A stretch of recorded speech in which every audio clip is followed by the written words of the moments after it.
Yeah,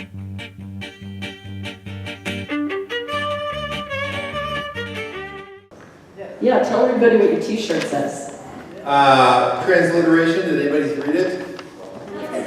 Volunteer, very good, thank you. Thank you.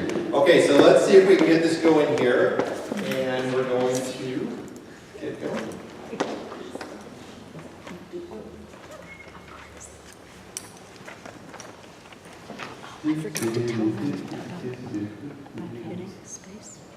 Gotta wait 15 seconds and I start, right? Oh, this is So last summer, as you know, we had a 50-day Gaza war named Operation Protective Edge. And during that time, more than 80,000 Israeli reservists were called up to serve in the Israeli Defense Forces, to serve their country. And when I heard that, I knew right away that I wanted to go serve too.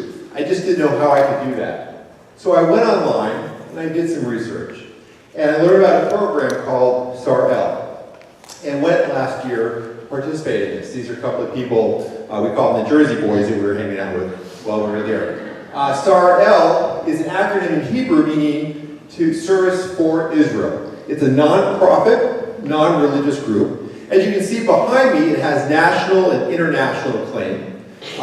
People volunteer from more than 30 countries, Jews and non-Jews alike. And as you might imagine, most come from the States, and after that, anybody want to take a guess? France, correct.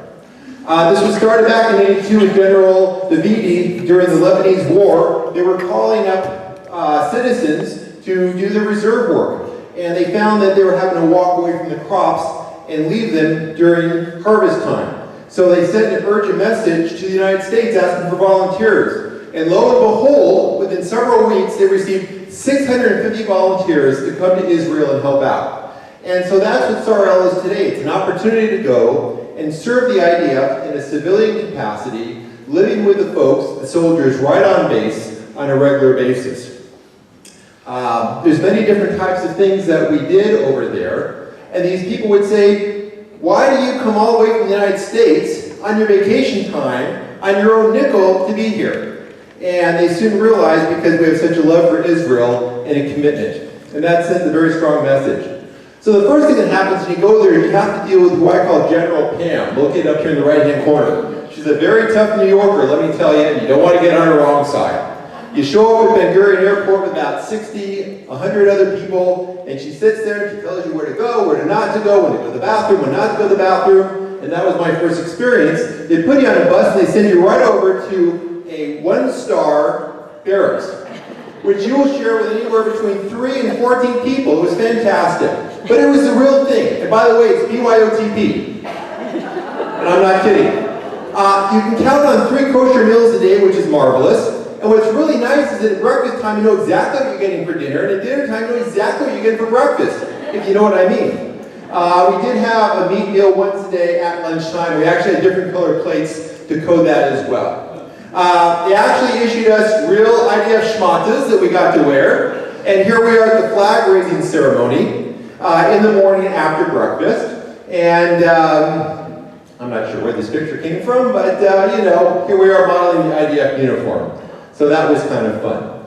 All right, so I went with my son Levi, some of you know on the far left, who's 18 years old. And that's my brother Nathan. And there we are getting into a little mischief over here on the base here. We were sorting out bullet cartridges. We would open up these ammunition boxes and go through thousands of rounds, pulling out the occasional good ones.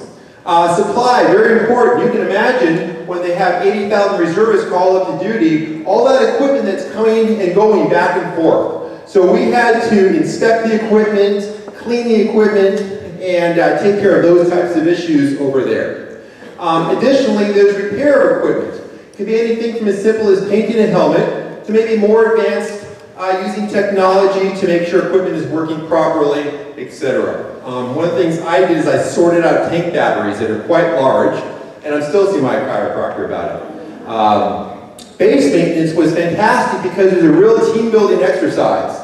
And I can tell you that one of our greatest workers was a gentleman who was a 76-year-old cardiologist who could easily write a check, but was actually there with his wife doing the hard labor side by side. So I couldn't schwitz and complain I was tired because the 76-year-old guy was like nonstop. Okay, a typical day. You wake up early in the morning as you see. You have a nice leisurely breakfast, which looks like your dinner. And then you go to a flag raising ceremony. You meet with your Madrachim. And they talk about what's going on in the world, what's going on in Israel. You work, you eat, you work. And then you do a cultural program at night. Now you can go for 1, 2, or 3-week programs.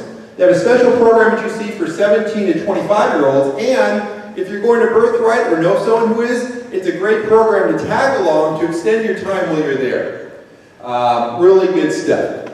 So on your weekends, you're on your own. You have to pay for your own hotels. You go with your new idea friends, and maybe you go to the beach, you go to eat, you do these types of things. But on the weekends, you're on your own to go exploring with all the new friends you've met while you're participating in this fantastic program.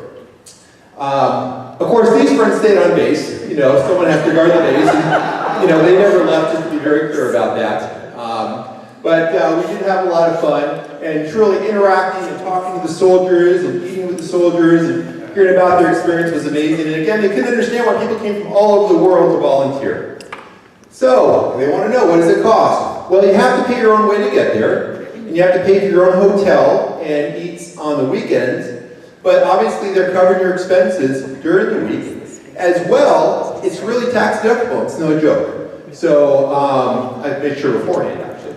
So, here's the thing, is that a lot of us give to Israel. We write checks. We do these types of things. But when you go there and you work side by side with the soldiers, it was so profound and so amazing. I can't wait to go back and do it again. It was very powerful and an incredible experience. So, thank you so much